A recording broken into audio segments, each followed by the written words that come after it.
গৌরাঙ্গ মহাপ্রভু অবতার কি না, এই প্রশ্ন এক ভক্ত মাকে করলে।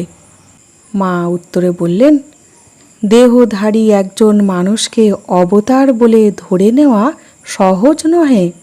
এক কথায় সকলেই যদি অবতার বলে ধরে নিতে পারত, তবে আর তাকে মার খেয়ে প্রেম বিলাতে হতো না। মায়ের চোখ দিয়ে জল পড়তে লাগল। মা আরও বললেন, অবতার পুরুষকে সকলে কি ধরতে পারে? দুই একজনে চিনতে পারে মাত্র। তাঁরা জীব উদ্ধারের জন্য কত যাতনাই না সহ্য করেন। ঠাকুরের গলা দিয়ে রক্ত বের হতো, তবুও কথার বিরাম নেই। কিসে জীবের মঙ্গল হয়? এরপর মা মাগুর মাছের ঝোল, যুবতী মেয়ের কোল, বল হরি বল। গৌরাঙ্গ মহাপ্রভুর এই কথাটি ব্যাখ্যা করে সব শেষে বললেন, অবতার দিয়ে তোমাদের কাজ কি?